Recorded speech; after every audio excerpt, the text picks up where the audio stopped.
بھائی پر فدا عباس کہا حسین نے افسوس مر گیا عباس میرا رفیق میرا بھائی ملخا عباس اکیلا دل برے زہرا قرن میں چھوڑ گیا وہ میرا شاہد وعدہ کمر کو توڑ گیا وہ میرا شاہد وعدہ کمر کو توڑ گیا ہوا جو فدی ہے نعرہ سلوات زین البا جو گورے غریبا بندہ چکا اور قبور شے پر پھولوں کی چادر چڑھا چکا کچھ پھول بچ رہے تھے انہیں رکھنے جو چلا آواز آئی قبر منور سے برملا آہستہ برگ گل بفشا برمزار ماں بسنا زو کشت شیشہ دل در کنارے ماں زین البا جو گو نعرہ سرار حیرت میں ہوں کیوں جہاں میں آیا پانی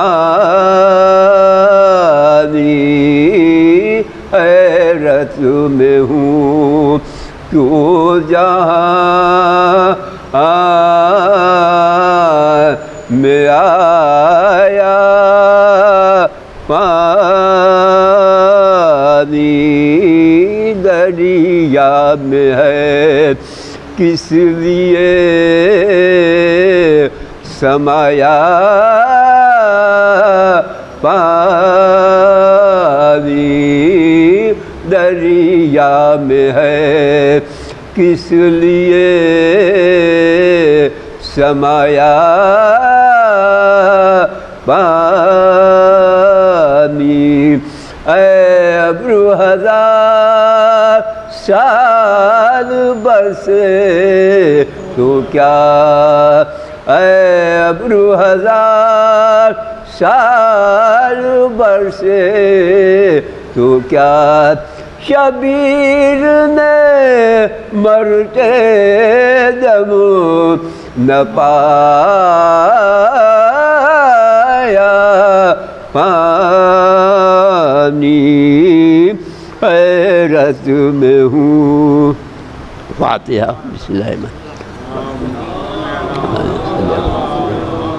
الرحمن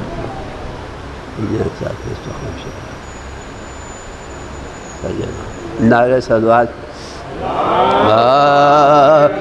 جب خیمہ گئے قرآن سے امام امم چلے جب خیمہ گئے قرآن سے امام امم چلے فرمایا لو کریم نگہبان ہم چلے اکبر تو آگے لے کے وہ مشکو علم چلے سرنگے پیچھے سرور علی امام چلے سرنگے پیچھے سرور علی امام چلے جنگل میں شور و نالو فریاد آتا حضرت کے پیچھے ایسے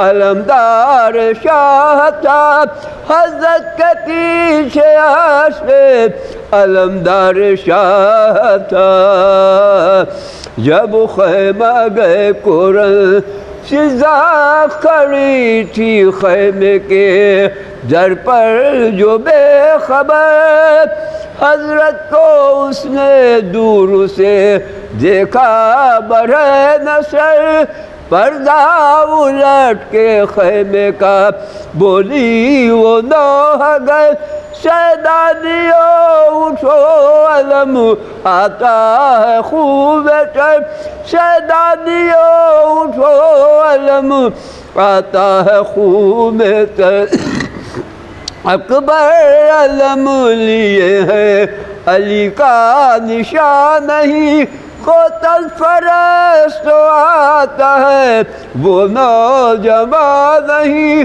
کوتل فرست آتا ہے وہ نوجوان نہیں جب خیمہ گئے قرآن سے امام امم چلے اکبر علم کو خیمے کے اندر جھکا کے لائے سر اپنا پیٹتے ہوئے گھر میں حسین آئے چلاتے تھے کہ بھائی کو بھائی کہاں سے پائے عاشق نے ساتھ چھوڑ دیا ہائے ہائے ہائے عاشق نے ساتھ چھوڑ دیا ہائے ہائے ہائے چھینا اجل نے ہم سے ہمارے دلیر کو جو بیویوں ترائی میں چھوڑا ہے شیر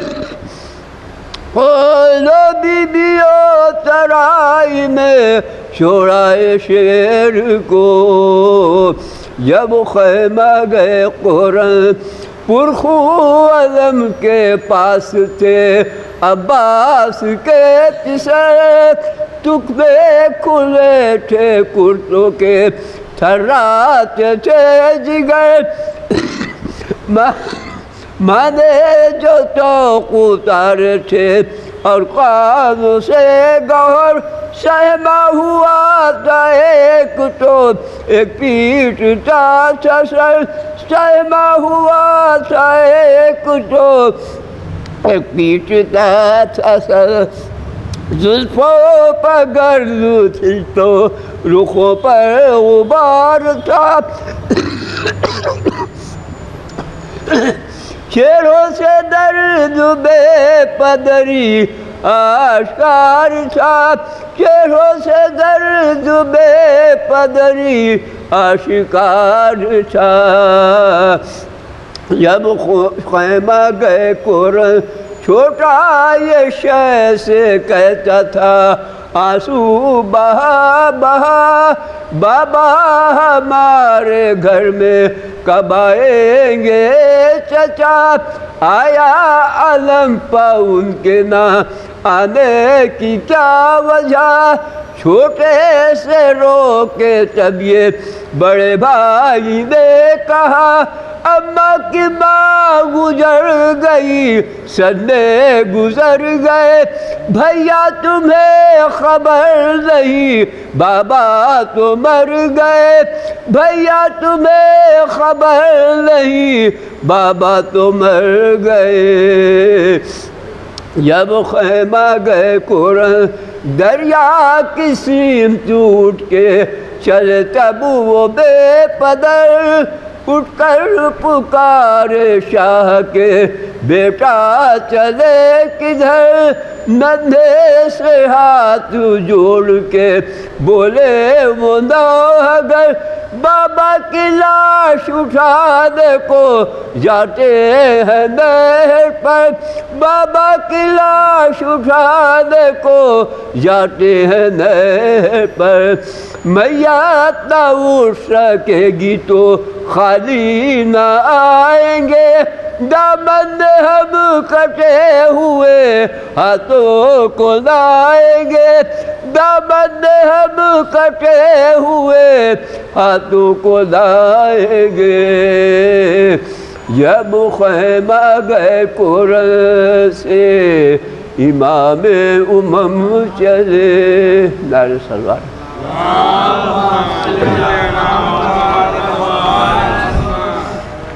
ایک نعرہ سلوات۔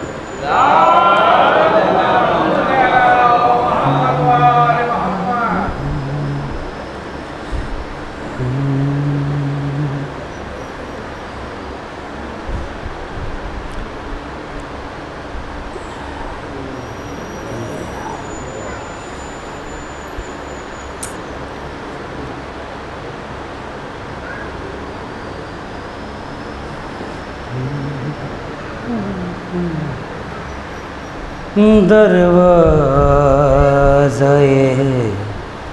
حسین پہ سجدہ کی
چلا گیا توبہ کیے بغیر جنت میں ہر چلا گیا توبہ کیے بغیر دروازے حسین پہ سجدہ کیے بغیر اللہ کہہ رہا ہے تولا نہیں قبول، اللہ کہہ رہا ہے تولا نہیں قبول، زہرا کے دشمنوں پہ تبرہ کیے بغیر، زہرا کے دشمنوں پہ تبرہ کیے بغیر، دروازے حسین پہ سجدہ کیے بغیر، بنتا نہیں ولی کوئی ایسا کیے بغیر، دروازے حسین پہ سجدہ کیے بغیر۔ اعوذ باللہ السمیع العلیم من الشیطان الرجیم، بسم اللہ الرحمن الرحیم، الحمدللہ رب العالمین والصلاة والسلام علی اشرف الانبیاء والمرسلین، خاتم النبیین، شفیع ذنوبنا وطبیب نفوسنا، مولانا ابی القاسم محمد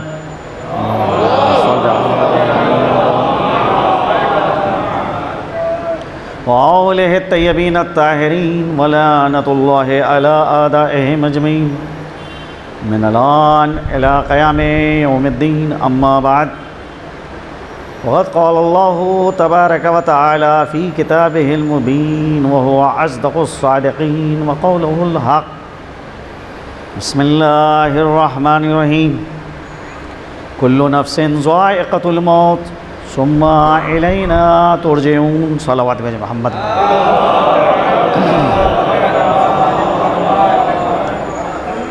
خالق کائنات قرآن کریم کے اندر ایک حتمی قانون کا اعلان کر رہا ہے، اور یہ حتمی قانون یہ ہے کہ ہر ذی روح کو موت کا ذائقہ چکھنا ہے، پھر تم سب کی بازگشت میری بارگاہ میں ہوگی۔ بہرحال زندگی اور موت بظاہر اگر دیکھا جائے تو دونوں ایک دوسرے کی ضدیں ہیں، اور دو ضدوں کی تعریف یہ ہوتی ہے کہ دو ضدیں ایک جگہ پر ایک وقت میں جمع نہیں ہو سکتی۔ اگر ایک ہے تو پھر دوسری نہیں ہوگی، اور دوسری ہے تو پھر پہلے ہی نہیں ہوگی۔ تو ایک وقت میں، ایک موضوع میں، ایک جہت میں اور ایک زمانے میں دو ضدوں کا ہونا محال ہے۔ جہاں کے اوپر سفیدی ہے وہاں پر سیاہی نہیں ہو سکتی، جہاں پہ سیاہی ہے وہاں پہ سفیدی نہیں ہو سکتی، جہاں کے اوپر طہارت ہے وہاں پہ نجاست نہیں ہو سکتی، جہاں نجاست ہے وہاں طہارت نہیں ہو سکتی، جب دن ہے تو رات نہیں ہو سکتی، جب رات ہے تو دن نہیں ہو سکتا، جہاں کے اوپر عشق اور محبت ہے وہاں کے اوپر پھر دشمنی نہیں ہو سکتی۔ بس اسی طرح سے جہاں پر زندگی ہے وہاں پر موت نہیں ہو سکتی، اور جہاں موت ہے وہاں پہ حیات کا کوئی تصور نہیں ہے۔ بظاہر یہ دو ضدیں ہیں کہ کبھی کبھی انسان خیال یہ کرتا ہے، کیونکہ انسان کی جیسی سوچ ہوتی ہے، جیسا نظریہ ہوتا ہے، اور خاص طور پہ انسان کے لیے سب سے اہم چیز ہے کہ انسان خالق کائنات اور خود کائنات کے حوالے سے کیا عقیدہ رکھتا ہے۔ جس کا جیسا عقیدہ ہوتا ہے، تو یہ الفاظ جو ہم اور آپ استعمال کرتے ہیں، یہ در حقیقت آپ یوں نہ سمجھیں کہ یہ الفاظ کسی نے وضع کیے ہیں کسی معنی کے لیے، نہیں، یہ الفاظ حقیقت میں عقیدے کی ترجمانی کرتے ہیں۔ تو کوئی موت کو کسی اور آئینے میں دیکھتا ہے اور زندگی کو کسی اور آئینے میں دیکھتا ہے۔ موت کو بظاہر انسان یہ خیال کر رہا ہے کہ اگر جسم سے روح پرواز کر جائے تو وہ بہرحال جسم پھر مردہ جسم ہے، اور اگر جسم کے اندر روح جو ہے وہ موجود ہے تو وہ جسم جو ہے وہ زندہ ہے۔ تو بہرحال یہ تو ایک سطحی فکر ہے، اور جن کی مادی سوچ ہوتی ہے، جو صرف اور صرف مادے کو اصل قرار دیتے ہیں اور اس مادے کے ماورا کسی حقیقت کو نہیں قبول کرتے، حتیٰ وہ روح کی اصالت کے بھی نہیں قائل ہیں، یا وہ ساری چیزیں کہ جن کا تعلق عقل سے ہے اس کا انکار کرتے ہیں کہ بھئی نہ روح کی کوئی حقیقت ہے، نہ فرشتوں کی کوئی حقیقت ہے، ہر وہ چیز کہ جس کو ہم محسوس نہ کر سکیں اس کا انکار، بس وہی چیز اصل ہے اور وہی حقیقت رکھتی ہے کہ جس کو ہم محسوس کر سکیں۔ تو عقل کے ذریعے سے کسی چیز کو قبول نہیں کرتے، حتیٰ وجود باری تعالیٰ کا بھی انکار کر دیتے ہیں۔ تو بہرحال ان کے اعتبار سے اگر موت اور حیات کی تعریف پوچھی جائے اور تفسیر کی جائے تو وہ موت اور حیات کی مادی تفسیر کریں گے، تو وہ بہرحال ایک سطحی تفسیر ہوگی کہ موت کیا ہے اور زندگی کیا ہے۔ زندگی کیا ہے؟ عناصر میں ظہور و ترتیب۔ موت کیا ہے؟ انہیں اجزاء کا پریشان ہونا۔ اگر عناصر مرتب ہیں تو حیات ہے، زندگی ہے، اور اگر عناصر منتشر ہو جائیں تو ایسی صورت میں موت واقع ہو گئی۔ تو ایک مادی سوچ ہے۔ لیکن قرآن سے اگر رجوع کیا جائے تو قرآن نے موت اور حیات کی ایک الگ تفسیر کری۔ بظاہر ایک انسان دنیا میں موجود ہے لیکن قرآن کے نزدیک وہ مردہ ہے، اور ایک انسان دنیا سے رخصت ہو چکا ہے لیکن قرآن کے نزدیک وہ زندہ ہے۔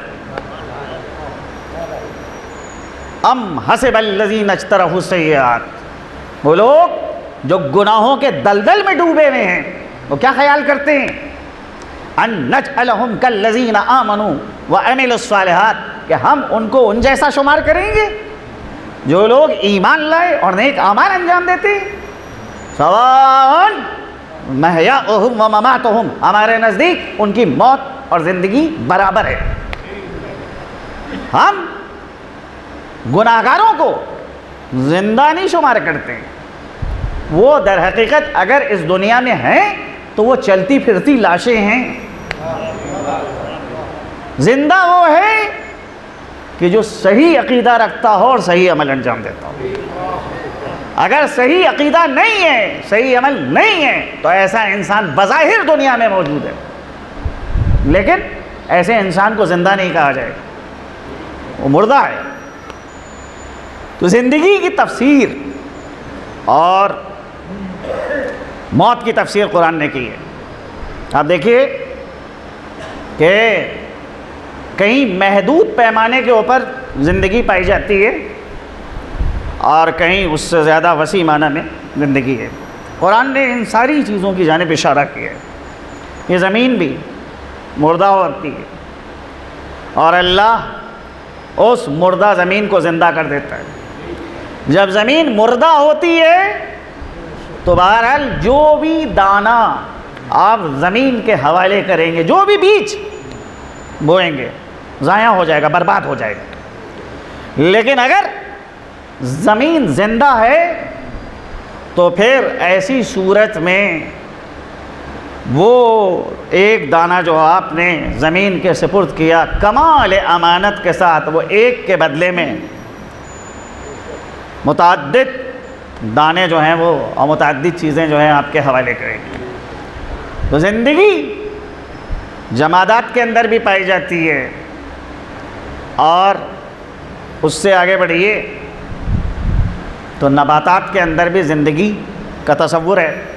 بھائی ایک درخت ہے، اگر زندہ ہے تو سرسبز و شاداب ہوگا، لیکن اگر وہی درخت مردہ ہے تو پھر نہ سرسبز و شاداب ہوگا اور نہ اس سے آپ پھل کی توقع کریں۔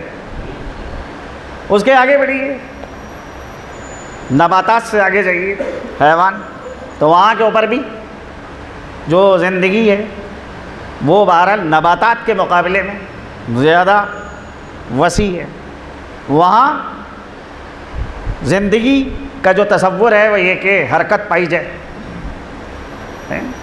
ارادہ پایا جائے۔ اگر حیوان جو ہے اس کے اندر حرکت پائی جا رہی ہے اور ارادہ پایا جا رہا ہے تو اس کو زندہ شمار کیا جائے گا، لیکن اگر حرکت نہیں ہے، کوئی ارادہ نہیں ہے، اس لائق ہی نہیں ہے کہ ارادہ کر سکے، اس لائق ہی نہیں ہے کہ حرکت کر سکے، تو پھر اس کو مردہ شمار کیا جائے گا۔ آئیے اس سے بلند انسان، وہاں کے اوپر زندگی کا تصور سب سے بلند ہے، لیکن بہرحال اس دنیا کی جو زندگی ہے وہ ایک محدود زندگی ہے۔ اس کے بعد جو ایک دنیا ہے، ایک عالم ہے کہ جس کو عالم مثال کہا جاتا ہے، عالم برزخ کہا جاتا ہے۔ انسانوں کو وہاں کے اوپر منتقل ہونا ہے، تو بہرحال وہاں کے اوپر جب ایک انسان منتقل ہوتا ہے اس دنیا سے اس عالم میں جس کو عالم برزخ کہتے ہیں، عالم مثال کہتے ہیں، وہاں کی زندگی اس دنیا سے بہتر زندگی۔ آپ غور کیجئے کہ انسان اگر دنیا میں آ رہا ہے تو ایک انسان کو دنیا میں آنے کے لیے ولادت کے مرحلے کو طے کرنا ہے۔ کوئی انسان دنیا میں بغیر ولادت کے مرحلے کو طے کر کے نہیں آ سکتا ہے۔ اگر اس دنیا میں قدم رکھنا ہے تو ولادت کے مرحلے سے گزرنا ہوگا۔ بالکل اسی طرح سے اگر کسی کو عالم برزخ میں جانا ہے تو موت کے مرحلے سے گزرنا ہوگا۔ اب غور کیجئے آپ، اور یہ چیزیں بہرحال سخت ہیں، لیکن اگر آپ توجہ دیں تو وہ آسان بھی ہو سکتی ہے۔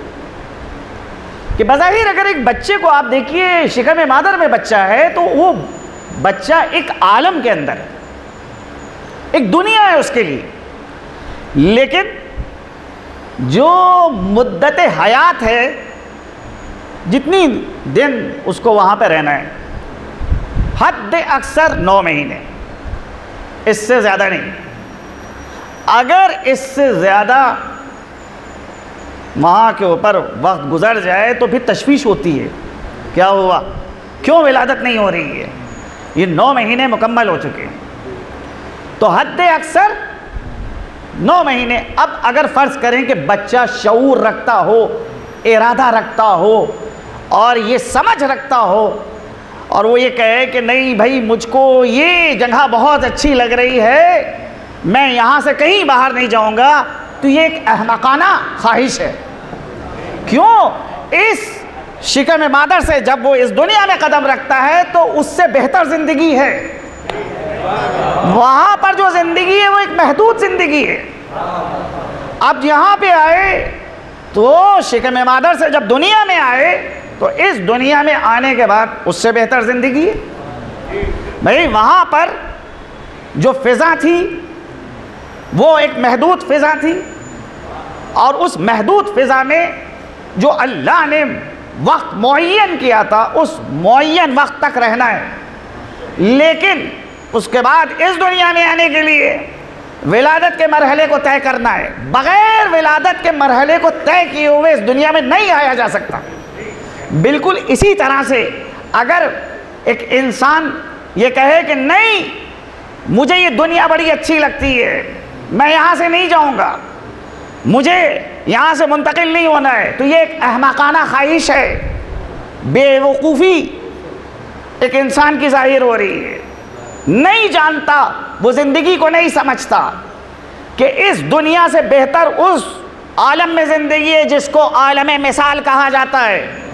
ہاں، اس عالم میں پہنچنے کے لیے موت کی کیفیت سے گزرنا ہے، اور جیسے اس دنیا میں آنے کے لیے ولادت کی کیفیت سے گزرنا ہے، ویسے ہی عالم برزخ اور عالم مثال میں جانے کے لیے موت کی کیفیت سے گزرنا ہے۔ اور کیفیت کا مسئلہ یہ ہے کہ کیفیت تھوڑی دیر کے لیے طاری ہوتی ہے، اس کے بعد ختم ہو جاتی ہے۔ بھئی آپ 2 لفظ ہیں، بلکہ 3 لفظ، ان کی جانب توجہ دیجیے۔ ایک چیز ہے جس کو عربی میں کہیں گے ذائق، ایک لفظ ہے، اور ایک لفظ ہے جس کو کہتے ہیں مذوق۔ اور یہ جو 2 لفظ ہیں ذائق اور مذوق، اس سے ایک نسبت نکل کے وجود میں آتی ہے جس کو کہا جاتا ہے ذائقہ۔ اب آپ غور کریے کہ جو مثال کے طور پہ چکھ رہا ہے کسی چیز کو، اس کو کہتے ہیں ذائق، اور جس چیز کو چکھا جائے اسے کہتے ہیں مذوق۔ اور ذائق اور مذوق سے جو نسبت باہر نکل کے آ رہی اس کو کہتے ہیں ذائقہ۔ چائے یہاں پر رکھ دی جائے آپ کے سامنے، آپ چائے کو چکھ رہے ہیں تو آپ ہیں ذائق اور چائے بنے گی مذوق، اور ذائق اور مذوق سے جو نسبت نکل کے آ رہی ہے اسے کہتے ہیں ذائقہ۔ اب آپ غور کیجئے کہ آپ جب چائے کو پئیں، پانی کو پئیں، شربت کو پئیں، تو کیا چیز ختم ہوتی ہے؟ جس کو چکھا جا رہا ہے وہ چیز ختم ہوتی ہے یا چکھنے والا ختم ہوتا ہے؟ کہ نہیں، چکھنے والا نہیں ختم ہوتا ہے، جس چیز کو چکھا جا رہا ہے وہ چیز ختم ہو رہی ہے۔ قرآن نے کہا کل نفس ذائقۃ الموت، ہر نفس کو موت کا ذائقہ چکھنا ہے۔ تو چکھنے والا نہیں ختم ہو رہا ہے، بلکہ جس چیز کو چکھا جا رہا ہے وہ چیز ختم ہو رہی ہے۔ صلوات بھیجے محمد۔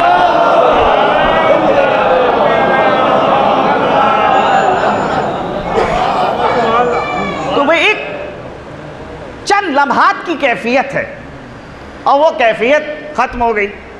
اب بہرحال پھر انسان اس عالم میں پہنچ جاتا ہے جو عالم برزخ ہے، عالم مثال ہے۔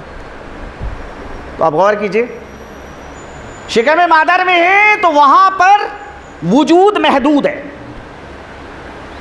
نشوونما محدود ہے۔ وہاں سے اس دنیا میں آئے تو اس کے مقابلے میں یہاں کی نشوونما وہاں سے بہتر ہے، فضا یہاں کی زیادہ وسیع ہے، مگر لاکھ یہ فضا وسیع ہے لیکن پھر بھی یہاں پہ محدودیت پائی جاتی ہے، اور وہ یہ کہ ہم سب اس محدودیت کے پابند ہیں۔ چھٹکارا نہیں مل سکتا ہم کو، ہم جب تک اس دنیا میں ہیں۔ آپ یہاں پہ بیٹھے ہیں وہاں پہ نہیں بیٹھ سکتے، وہاں پہ بیٹھیں گے تو یہاں پہ نہیں بیٹھ سکتے، آپ ادھر دیکھ رہے ہیں تو ادھر نہیں دیکھ سکتے، ادھر دیکھیں گے تو ادھر نہیں دیکھ سکتے۔ یہ محدودیت عالم مادہ کی ہے، دنیا کی ہے، لیکن عالم برزخ میں جب آپ پہنچے تو اب یہ محدودیت ختم ہو گئی، اب یہاں پہ بھی ہیں، وہاں پہ بھی ہیں، ادھر بھی دیکھ سکتے ہیں، ادھر بھی دیکھ سکتے ہیں۔ یہ اس سے بہتر زندگی اللہ نے عطا کری ہے۔ اب مسئلہ یہ ہے کہ جب ولادت ہوتی ہے تو جو لوگ ولادت کے منتظر ہیں وہ خوشی کا اظہار کرتے ہیں، لیکن آنے والا روتا ہوا آتا ہے، اور جب موت ہوتی ہے تو جانے والا جا رہا ہے اور جو رخصت کر رہے ہیں وہ گریا کرتے ہیں۔ یہی ہے نظام کائنات، اور اسی نظام کائنات کے ہم سب کے سب پابند ہیں۔ اللہ نے جس کے طفیل میں اس کائنات کو پیدا کیا، حدیث قدسی میں اعلان ہوا لولا کا لما خلقت الافلاک، اگر آپ نہ ہوتے تو یہ کائنات نہ پیدا کی جاتی، یہ کائنات آپ کے طفیل میں پیدا کی گئی۔ قرآن میں اسی ذات کو خطاب کیا، انکا میتن وانہم میتون، بے شک آپ اے پیغمبر آپ موت سے دوچار ہوں گے، جیسے کہ آپ سے پہلے والے موت سے دوچار ہوئے، یعنی ذائقہ جو موت کا ہے، حیات ابدی کسی کو نہیں ہے۔ ایک چیز اور سمجھ لیجیے، بعض موجودات ایسے ہیں کہ جو حیات ذاتی رکھتے ہیں، اور بعض موجودات ایسے ہیں جن کے اندر حیات عرضی پائی جاتی ہے۔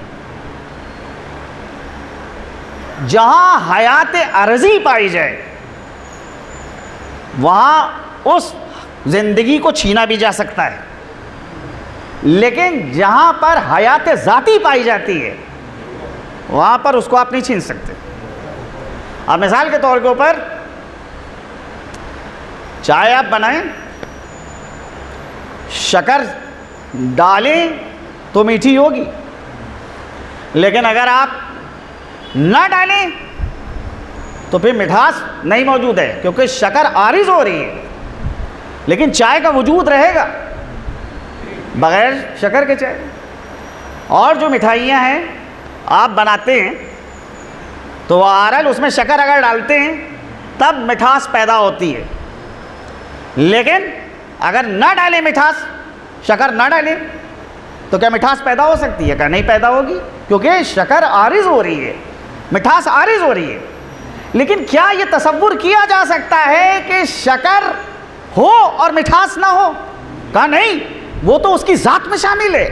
اگر مٹھاس کو شکر سے چھین لیا جائے گا تو شکر نہیں رہے گی۔ بالکل ویسے ہی ہے کہ اگر آگ ہے تو حرارت ہے، کیونکہ اس کی ذات میں شامل ہے۔ اگر آگ سے آپ حرارت کو چھین لیں تو آگ نہیں رہے گی۔ اسی طرح سے بہت سے موجودات کہ جن پر حیات عارض ہوتی ہے، اگر ان سے زندگی کو لے لیا جائے تو بہرحال وہ زندگی سے محروم ہو جاتے ہیں۔ کائنات میں صرف ایک ذات ہے کہ جو حیات ذاتی رکھتی ہے، جس کا نام ہے حی، یعنی زندہ ہے۔ اس کے علاوہ کوئی ایسا نہیں ہے کہ جس کو حیات ذاتی جس کے اندر موجود ہو۔ صرف اور صرف اللہ سبحانہ و تعالیٰ ہے کہ جس کے اندر حیات ذاتی پائی جاتی ہے، ورنہ اللہ کے علاوہ جتنی بھی مخلوق ہے سب نے اس سے حیات کو کسب کیا ہے۔ لہٰذا اگر تھوڑی سی دیر کے لیے کسی کے وجود سے حیات جدا ہو جاتی ہے تو بہرحال وجود تو ہے، لیکن یہ وجود ایسا ہے جو حیات سے محروم ہو گئے۔ ہاں اگر انسان چاہے تو جو حیات ذاتی رکھتا ہے اس سے اگر وابستہ ہو جائے تو جو ذات میں خصوصیات ہیں وہ انسان میں متجلی ہوں گے۔ آپ ایک پانی کے قطرے کو ہتھیلی پہ لیجئے اور میں آپ سے سوال کرتا ہوں کہ جناب یہ بتائیے اس کی حیات کیا ہے؟ بھائی زیادہ سے زیادہ 2 منٹ۔ آج کل تھوڑا ٹمپریچر جو ہے فرق کرتا ہے، 2 منٹ کے بعد یہ پانی کا قطرہ خشک ہو جائے گا، سوکھ جائے گا۔ لیکن اسی پانی کے قطرے کو آپ نے لے جا کے سنٹیکس میں ڈال دیا، کہا اب کب تک ہے اس کی حیات؟ کہا جب تک سنٹیکس میں پانی ہے۔ اسی پانی کے قطرے کو آپ نے تالاب میں لے جا کے ڈال دیا، کہا اب کب تک اس کی زندگی ہے؟ کہا اس وقت تک جب تک کہ تالاب میں پانی ہے۔ اسی پانی کے قطرے کو آپ نے سمندر میں لے جا کے ڈال دیا، کہا اب کب تک اس کی حیات ہے؟ کہا اس وقت تک جب تک کہ سمندر میں پانی ہے۔ اب یہ قطرہ کہ جو سمندر کا حصہ بن گیا ہے، تالاب کا حصہ بن گیا ہے، تو لہٰذا جو سمندر کے خصوصیات ہیں وہ قطرے کے اندر پیدا ہو جائیں گے۔ اب یہ قطرہ طوفان بھی برپا کر سکتا ہے، موج کی شکل بھی اختیار کر سکتا ہے۔ انسان جب خدا سے وابستہ ہوتا ہے، جتنا زیادہ رابطہ قوی ہوگا صفات الہیہ انسان کے اندر مثلا۔ صلوات بھیجیں محمد والے۔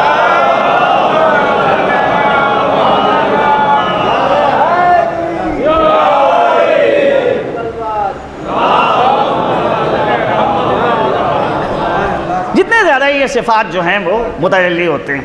اور چیدہ صفات بعض انسانوں کے اندر ظاہر ہوتے ہیں. کسی کے اندر خالقیت کی صفت ظاہر ہو گئی, کسی کے اندر رحمانیت کی صفت ظاہر ہو رہی ہے, کسی کے اندر ستار العیوب کی صفت ظاہر ہو رہی ہے. الگ الگ صفات لوگوں کے اندر ظاہر ہوتے ہیں. کائنات میں انسان کامل اگر آپ تلاش کریں, صرف مخصوص ہستیوں کے علاوہ آپ کو کوئی انسان کامل نہیں ملے گا. بس کچھ مخصوص ہستیاں ہیں کہ جو تمام صفات الہیہ کا مظہر ہے. جتنے بھی اسماء الہیہ ہیں وہ سب ان کے اندر ظاہر ہو رہے ہیں. تو بہرحال اللہ رازق بھی ہے, اللہ رحیم بھی ہے, اللہ خالق بھی ہے, اللہ ستار العیوب بھی ہے, اللہ سبحانہ و تعالی غفار الذنوب بھی ہے, اللہ عیبوں کی پردہ پوشی بھی کرتا ہے, اس کا فیض جاری ہے, دشمن بھی فیضیاب ہو رہے ہیں, دوست بھی فیضیاب ہو رہے ہیں. یہ صفات جو اللہ کے ہیں. بہرحال دنیا میں ان صفات کو ایک ظرف چاہیے. یہ ظرف انسان کامل کی ذات ہوتی ہے. انسان کامل صفات الہیہ کا مظہر ہوتا ہے. جس طرح سے آئینہ آپ کی شخصیت کا مظہر ہے. آئینے کے سامنے آپ کھڑے ہوں, آئینہ اپنے کو نمایاں نہیں کرتا ہے, آپ کو نمایاں کرے گا. جس ذات کے اندر صفات الہیہ متجلی ہو رہے ہیں, ظاہر ہو رہے ہیں, وہ اللہ سبحانہ و تعالیٰ کی ذات کو نمایاں کرے گا. وہی انسان کامل جو عرفا کی زبان میں جس کو واسطہ فیض کہا جاتا ہے, کہ جو بھی نعمت اللہ سبحانہ و تعالیٰ کی جانب سے چلی, براہ راست انسانوں تک وہ نعمت پہنچ ہی نہیں سکتی, کیونکہ اللہ اپنے کمالات کی بنیاد پر انسانوں تک آ نہیں سکتا. انسان اپنے وجود کے نقص کی بنیاد پر خدا تک جا نہیں سکتا. لہذا ضرورت ہے ایک ایسے واسطے کی جو الہی صفات کا بھی مظہر ہو, بشری خصوصیات بھی رکھتا ہو. اسی واسطے فیض کو انسان کامل کہا جاتا ہے. جناب امیر فرماتے ہیں, نحنو ثناء اللہ والناس ثناء اللہ لنا. ہم براہ راست خدا سے فیض حاصل کرتے ہیں, لوگ ہمارے ذریعے سے فیضیاب ہوتے ہیں. وہ انسان کامل جو صفات الہیہ کا مظہر, تمام صفات الہیہ اس کے اندر نمایاں ہوتے ہیں. اور بہرحال اس انسان کامل کو آئیڈیل بنایا گیا ہے, نمونہ بنایا گیا ہے. قیامت تک آنے والے انسان ان کے نقش قدم پہ چلیں گے, ان کی پیروی کریں گے.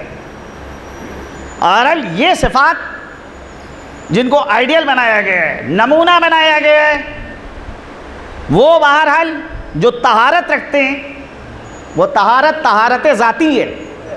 اور دنیا میں جو ان کے نقش قدم پہ چلے گا وہ طہارت کسبی پیدا کرے گا. آپ دیکھیے کہ بھئی سورج ذاتی طور پہ روشنی رکھتا ہے, لیکن چاند سورج سے ضیاء کو کسب کرتا ہے. تو بہرحال چاند بھی روشن ہے, لیکن چاند کی یہ روشنی, یہ نور ذاتی نہیں ہے, اس نے سورج سے حاصل کیا ہے. اللہ نے انسانوں کی ہدایت کے لیے, کیونکہ انسان کو دنیا میں بہرحال ایک آئیڈیل کی ضرورت ہے, ایک نمونے کی ضرورت ہے, اور جس کو اللہ نے نمونہ بنایا ہے, آئیڈیل بنایا ہے, ہو ہی نہیں سکتا کہ کسی زمانے کا کوئی انسان اس سے آگے بڑھ جائے, نہ عمل کے اعتبار سے, نہ فکر کے اعتبار سے, نہ علم کے اعتبار سے, نہ اخلاق کے اعتبار سے, کسی بھی اعتبار سے. کوئی انسان جب قیامت تک کے لیے ان کو آئیڈیل بنایا ہے, نمونہ بنایا ہے, تو قیامت تک آنے والے جتنے بھی انسان ہیں, چاہے جتنی ترقی کر لیں, علم کا قافلہ چاہے جہاں کے اوپر چلا جائے, مگر بہرحال کوئی ایک بھی ان سے آگے نہیں بڑھ سکتا ہے. اگر کوئی ایک ان سے آگے بڑھ جائے گا تو پھر یہ آئیڈیل نہیں رہیں گے. آئیڈیل اس کو بنایا گیا ہے, نمونہ اس کو بنایا گیا ہے, اسوہ اس کو بنایا گیا ہے, الگو اس کو بنایا گیا ہے کہ جو بندگان خدا کے لیے عملی طور کے اوپر اپنے کردار کو پیش کر رہا ہے. کیوں بھائی لوگ کہتے ہیں کہ وہ چیزیں عملی طور پہ نہیں اختیار کی جا سکتی. یہ انسان ان پہ عمل کر کے بتا رہا ہے کہ میں اس پر عمل کر کے بتا رہا ہوں کہ ان چیزوں کو اسی دنیا میں عملی طور پہ اختیار کیا جا سکتا ہے. بہت سے مسائل ہیں. انسان معاشرے کا شکار ہو جاتا ہے, ایک چیز معاشرے میں رائج ہو گئی, بہرحال انسان جو ہے اپنے کو معاشرے اور سماج کا حصہ سمجھتا ہے, کہتا ہے نہیں بہرحال اس سے دور نہیں رہا جا سکتا, موجودہ زمانے میں اس کے اوپر عمل نہیں کیا جا سکتا. اور وہ شخصیتیں کہ جن کو اللہ نے نمونہ بنایا یا آئیڈیل بنایا ہے, انہیں نے بتایا کہ نہیں اس پہ عمل ہو سکتا ہے.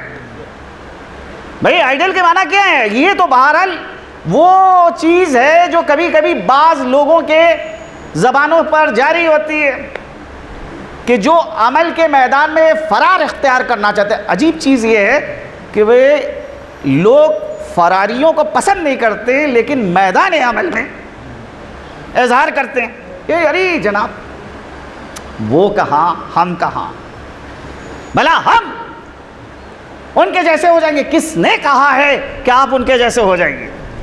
بھئی ان کے اندر جو خوبیاں پائی جاتی ہیں, جو پاکیزگی پائی جاتی ہے, وہ ان کی ذاتی پاکیزگی ہے. آپ کے لیے ان کو نمونہ بنایا گیا ہے. آپ اگر ان کے نقش قدم پہ چل رہے ہیں, ان کی پیروی کر رہے ہیں, ان کی اتباع کر رہے ہیں, تو بہرحال وہ پاکیزگی جو ان کی ذات میں پائی جاتی ہے نقش قدم پہ چلنے والے کے اندر بھی متجلی ہوگی, ظاہر ہوگی. اب دیکھیے کہ بہرحال غیر معصومین کی بات ہو رہی ہے, وہ کردار کہ جو بہرحال معصوم نہیں تھے لیکن عملی اعتبار سے اتنا آگے ہیں کہ معصوم ان کی تعریف کر رہے ہیں. مثال کے طور پہ امام حسین علیہ السلام کے ہمراہ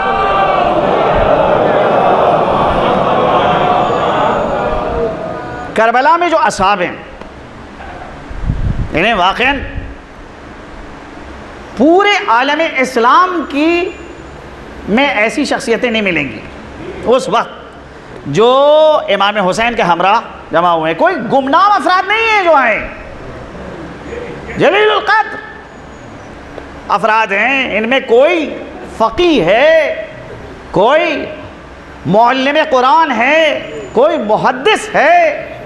ایسی شخصیتیں امام کے ہمراہ میدان جنگ کربلا میں جمع ہوئی ہیں. اچھا پھر ایک مسئلہ یہ ہے کہ جو میدان جنگ کا سورما ہوتا ہے اس سے پھر یہ امید نہیں کی جاتی کہ وہ محراب عبادت کی بھی زینت ہو. امام حسین کے اصحاب کے اندر یہ خصوصیت پائی جاتی ہے کہ یہ میدان جنگ کے بھی شہسوار ہیں اور محراب عبادت کی بھی زینت. حضرت عابس ابن شبیب شاکری کربلا میں امام کے ساتھ ہیں. عابس ابن شبیب شاکری اصل یمن کے رہنے والے ہیں, اور بہرحال یمن کو ایک خاص خصوصیت حاصل ہے. یمن میں اسلام جناب امیر کے ذریعے سے گیا تھا, اور وہاں ایک تقریر نے جناب امیر کی پورے یمن کو آمادہ کیا اور سب دائرہ اسلام میں داخل ہو گئے. اور یمن والوں کو خاص جناب امیر سے ایک الفت اور محبت تھی. یمن کے رہنے والے ہیں, قبیلہ ہمدان سے تعلق ہے. جس وقت جناب امیر نے کوفے کو اپنا پائے تخت بنایا ہے, یہ قبیلہ ہمدان یمن سے ہجرت کر کے کوفے کے اندر مقیم ہو جاتا ہے. اس قبیلے کے متعلق جناب امیر کا یہ قول ہے کہ اگر ان کے جیسے 1000 افراد روح زمین پہ ہوں تو اللہ کی عبادت اس طرح سے ہو جیسے خدا چاہتا ہے. اللہ اکبر. یہ معصوم نہیں ہے, غیر معصوم ہے. جن کے لیے یہ فقرہ ہے ان میں وہ شخصیت ہے حضرت عابس ابن شبیب شاکری. میدان کربلا میں موجود ہیں. آپ اس کے ہمراہ ان کے غلام شوذب بھی ہیں. اس کے علاوہ حضرت مسلم ابن اوسجہ صحابی رسول ہے، سب سے زیادہ کبیر السن. کربلا کے میدان میں اگر کوئی شخصیت ہے تو جناب مسلم ابن اوسجہ کی. اور فضائل اور کمالات کا عالم یہ ہے کہ ان کے فضائل کا اعتراف فوج دشمن کے سپاہی کر رہے ہیں. شبس ابن ربی جو لشکر یزید میں پیادوں کا سردار ہے، جب لشکر یزید مسلم ابن اوسجہ کے قتل کرنے کے اوپر خوشی کا اظہار کر رہا تھا تو وہ ڈانٹتا ہے، افسوس تم مسلم ابن اوسجہ کے قتل پر خوشی کا اظہار کر رہے ہو. خدا کی قسم میری یہ آنکھیں گواہ ہیں کہ آذربائیجان کی جب جنگ ہوئی ہے اس وقت اس مرد مجاہد نے، ابھی مسلمانوں کی فوجیں پوری طرح سے آراستہ بھی نہیں ہوئی تھی، 17 مشرکوں کو تہہ تہہ کر دیا تھا. یہ وہ مرد مجاہد ہے جو آذربائیجان کی جنگ میں ایک نمایاں کردار انجام دے چکا تھا. تو جناب مسلم ابن اوسجہ جو میدان کا سورما، 90 سال کا سن، ابرو آنکھوں کے اوپر آ رہی ہیں، رومال سے اپنی ابرو کو باندھا ہے. جذبہ دیکھیے، کمر خمیدہ ہے، کمر کے اندر پٹکا باندھا. امام جب یہ جذبہ دیکھتے ہیں کہتے ہیں شکر اللہ ہو سایہ کا یا شیخ، اللہ کی بارگاہ میں تیری کوشش قابل قدر ہے. وہ مرد مجاہد کہ جس کے حوالے سے رجال کی کتابوں میں ملتا ہے پوری رات ایک سجدے میں بسر کری. معلوم ہے کہ آج کہتے ہیں کہ آج کی شب مخصوص ہے رکوع سے. پوری رات صرف ایک رکوع کیا اور زبان کے اوپر یہ فقرہ ہے سبحان ربی العظیم و بحمدہ. آج کی رات سجدے سے مخصوص ہے. کسی نے پوچھا ایسا کیوں کرتے ہیں آپ لوگ، ایک رکوع اور ایک سجدے میں پوری رات کو گزار رہے ہیں؟ جواب دیا کہ اللہ کی عبادت آسمان پہ فرشتے اس طرح سے کرتے، ہم یہ چاہتے ہیں کہ زمین کے اوپر بھی اللہ کی عبادت ایسے ہو. اللہ، یہ وہ شخصیتیں ہیں جو نمایاں شخصیتیں. کربلا میں جو حسین کے ہمراہ افراد تھے، معصوم نے ان پہ فخر کیا ہے. بے ابی انتم و امی تم، میرے ماں باپ فدا ہوں تم پر، تم بھی پاک اور وہ سرزمین بھی پاک کہ جہاں تم دفن ہوئے. میدان جنگ کے سورما، محراب عبادت کی زینت. جیسے افراد حسین کے ساتھ کربلا میں جمع ہوئے ہیں، تاریخ بشریت میں اس کی کوئی مثال نہیں ملتی. وہ جماعت کی جو حسین کے ساتھ ہے، مختلف سن و سال کے لوگ ہیں، مقصد کے اعتبار سے، ارادے کے اعتبار سے جو وحدت نظر آ رہی ہے. ورنہ مختلف سن و سال کے لوگ الگ الگ نظریات رکھتے ہیں، الگ الگ احساسات رکھتے ہیں. کربلا نے جو وحدت کی مثال پیش کری ہے، ایسی مثال آپ کو کہاں ملے گی؟ ایک جگہ کے اوپر لوگ ایک ارادے کے اوپر جمع نہیں ہوتے، مصیبتوں میں گھبرا جاتے ہیں، پریشان ہو جاتے ہیں، بچے بیتاب ہو جاتے ہیں، عورتیں خوفزدہ ہو جاتی ہیں. یا عورتیں بھی ہیں، بچے بھی ہیں، بوڑھے بھی ہیں، جوان بھی ہیں، سب ہیں، اور سب حکم امام کے تابع ہیں. کوئی امام سے آگے نہیں بڑھے گا. امام کی اجازت ہے تو حملہ ہوگا، امام اگر روک دے اپنی جگہ پہ رک جائیں گے. ولایت عملی کو اگر دیکھنا ہے تو میدان کربلا میں نظر آ رہی ہے کہ کس طرح سے ولایت عملی کا مظاہرہ کیا ہے اصحاب سید الشہداء نے. پوری تاریخ کربلا کو اس نگاہ سے دیکھیے. صبح کا وقت ہے، شمر آیا ہے جاسوسی کرنے کے لیے. خیمے کے پشت پر دیکھا کہ خندق کھودی ہوئی ہے اور اس میں آگ جل رہی ہے. دیکھتے ہی غضبناک ہوا. ایک ایسا فقرہ کہا کہ جناب مسلم ابن اوسجہ نے امام کی جانب نگاہیں کی. کہا فرزند رسول، دشمن میری اس وقت زد پہ ہے، حکم ہے کہ ابھی میں اس کی گستاخی کا جواب دوں، ایک تیر میں اس کا کام تمام ہو جائے گا. کہا نہیں، جانے دو، حکم امام کے تابع ہیں. یہاں جذبات ہیں، احساسات ہیں، لیکن ان جذبات اور احساسات کو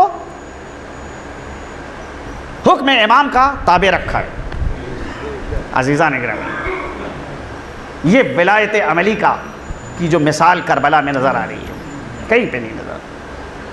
ہاں، بہرحال ایک شخصیت کی جو گزر گئی، اس کے اصالِ ثواب کی مجلس واقع ادھر کچھ مہینوں میں ہمارے محلے میں بزرگوں ایک سلسلہ جو ہے شروع ہو گیا، ایک کے بعد ایک رخصت ہو رہا ہے. واقعاً ان بزرگوں کا وجود انتہائی رحمت کا باعث ہوتا ہے. لیکن ایک بزرگ جب دنیا سے رخصت ہو جائے اس وقت اس کی کمی کا احساس ہوتا ہے. ٹھیک ہے بیمار ہیں، لیکن گھر والوں کو ڈھارس تو ہے کہ ہاں ہمارا باپ موجود ہے. واقعاً ماں باپ کوئی رشتہ دنیا میں ان کا بدل نہیں ثابت ہو سکتا.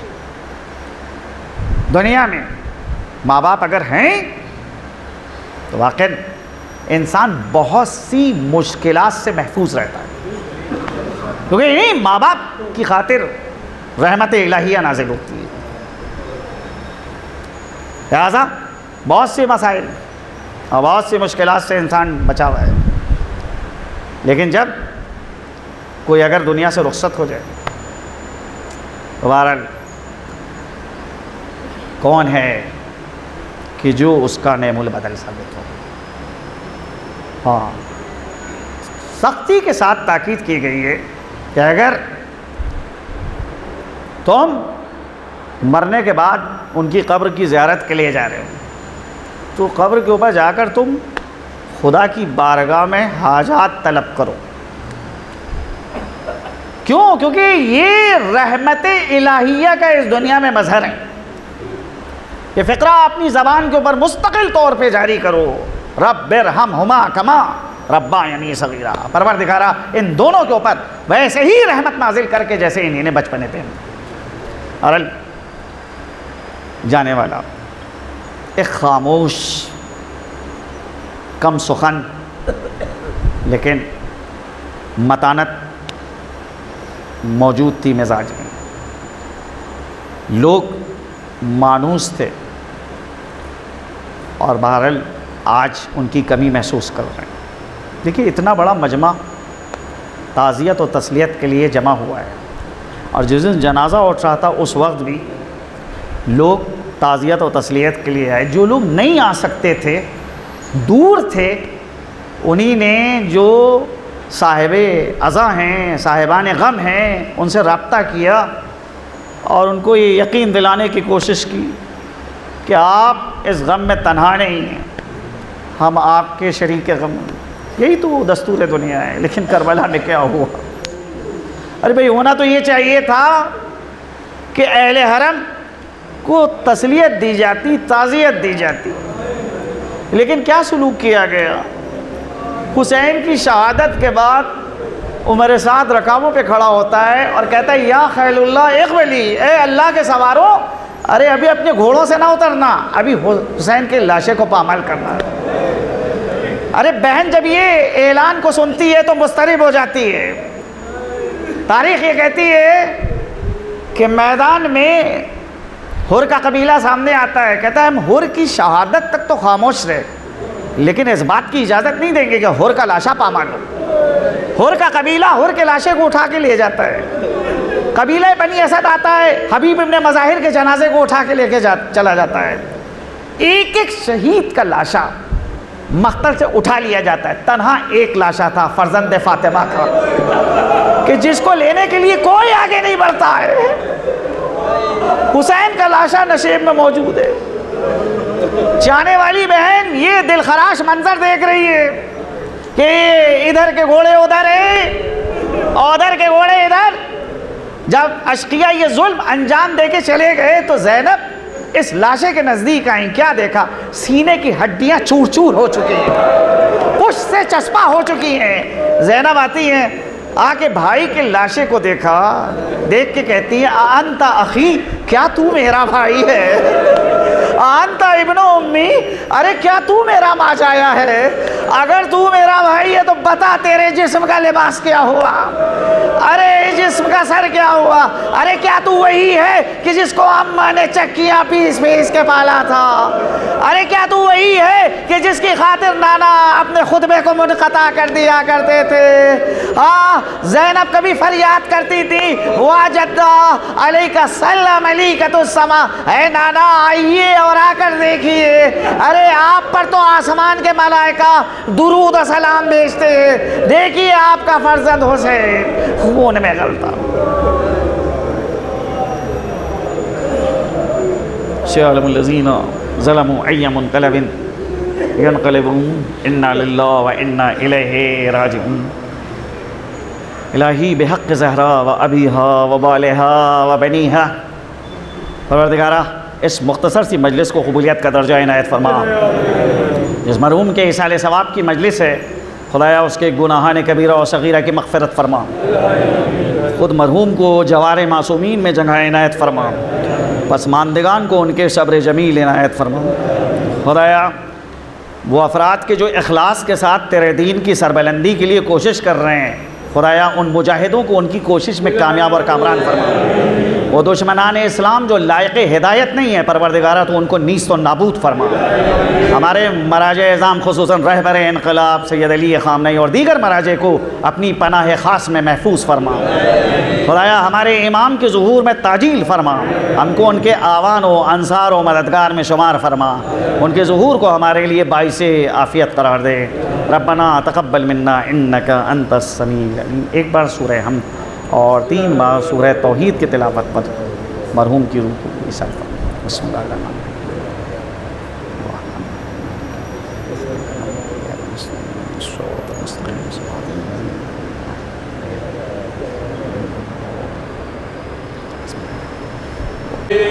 مالک کی دعائیں, مالک کی دعائیں, کیا شکل بنی آپ کی ہائے برادر, ماجائے برادر, ماجائے برادر, کیا شکل بنی آپ کی ہائے برادر, ماجائے برادر, ماجائے برادر, ہوتی ہے بات آپ کی نادان سکینہ,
now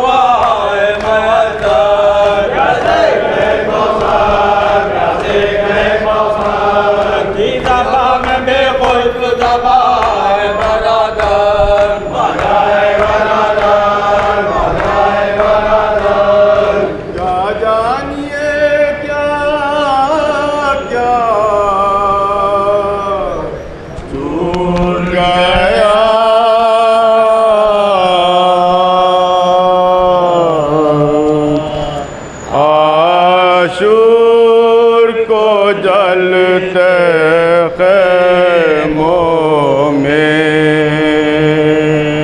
کیا جانیے کیا کیا چھوٹ گیا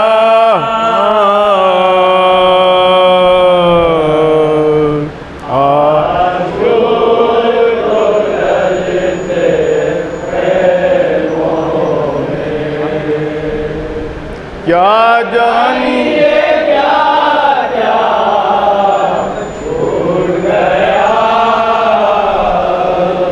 گھبرا کے نکل آئی بانو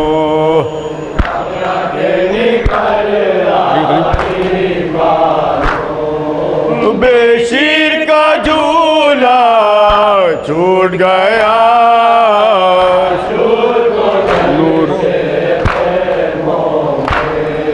نورا کو کعبہ لے کے گئے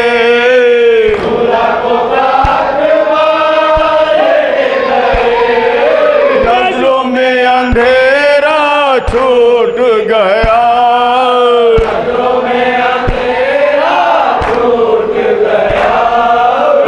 لاش اٹھائی مولا نے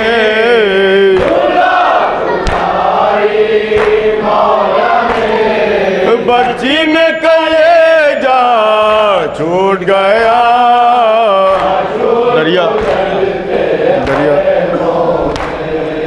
دریا کے کنارے میں مانے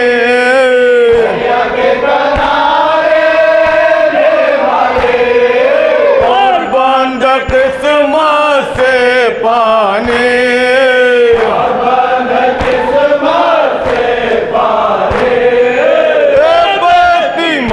جو دیکھ تو لو بے شیر بھی پیاسا چھوٹ گیا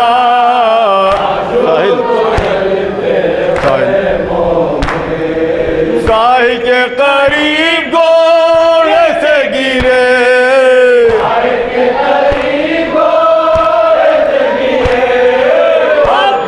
کو جلتی خاک ملے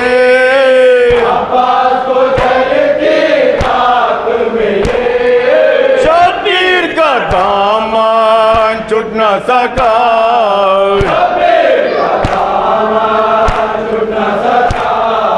بہتا ہوا دریا چھوٹ گیا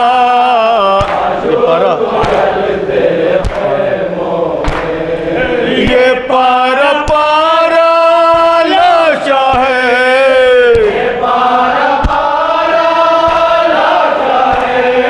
شبیر کا جلتی رہتی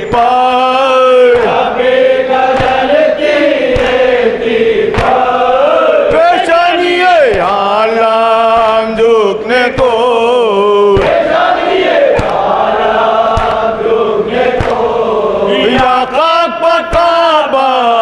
چھوٹ گیا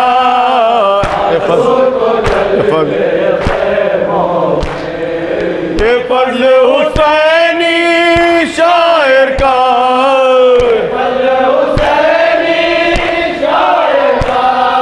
شبیر سے بڑھ کر کوئی نہیں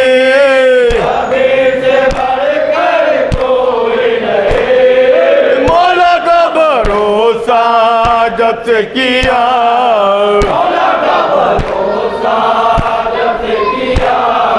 دنیا کا سہارا چھوٹ گیا